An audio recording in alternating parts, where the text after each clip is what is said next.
கலப்பட எண்ணெய் விவகாரம் தொடர்பாக திருப்பதியில் விசாரணை குழு ஆய்வு மேற்கொண்டு வருகிறது. ஏழுமலையான் கோவிலில் லட்டு பிரசாதம் தயாரிப்பதில் கலப்பட எண்ணெய் இருப்பது உறுதி செய்யப்பட்டதால் விசாரணை என்பது தீவிரமடைந்திருக்கக்கூடிய நிலையில் தற்போது திருப்பதியில் இந்த விசாரணை குழு ஆய்வுகளை முன்னெடுத்திருக்கிறது.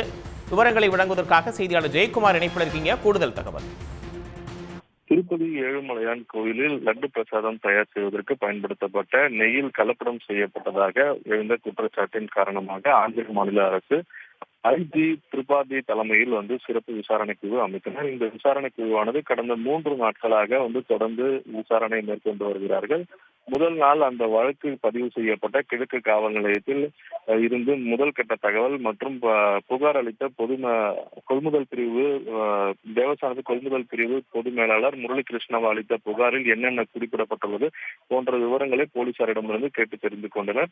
நேற்று செயல் அதிகாரி ஷியாமலா ராவிடம் டெண்டர் எவ்வாறு வழங்கப்பட்டது போன்ற விவரங்களை கேட்டறிந்து கொண்டார். மேலும் இந்த கலப்படம் விவகாரம் எவ்வாறு உங்களுக்கு தெரிய வந்தது, எதனால் நீங்க குஜராத்திற்கு வழக்கமாக மைசூரில் உள்ள ஆய்வகத்துக்கு அனுப்பக்கூடிய நிலையில் இந்த முறை முதல் முறையாக எதற்காக குஜராத்திற்கு ஆய்வகத்திற்கு அனுப்பப்பட்டது போன்ற விவரங்களை கேட்டு தெரிந்து கொண்டனர்.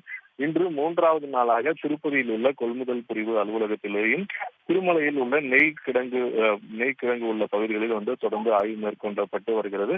இந்நிலையில் ஏஆர் டைரி நிறுவனத்திற்கும் ஒரு குழு செல்வதற்காக தயாராகி வருவதாகவும் இந்த குழு அங்கு உள்ள ஆய்வகங்கள் எவ்வாறு பராமரிக்கப்படுகிறது, நெய் அங்கிருந்து எப்பொழுது அனுப்பினார்கள் போன்ற விவரங்களை சேகரிப்பதற்கான பணிகளிலும் சிறப்பு புலனாய்வு குழு அதிகாரிகள் குழுவினர் தற்போது ஈடுபட்டு வருகின்றனர். கூடுதல் விவரங்களுக்கு நன்றி ஜெயக்குமார். உடனுக்குடன் செய்திகளை தெரிந்து கொள்ள சன் நியூஸ் பெல் ஐகானை கிளிக் பண்ணுங்க.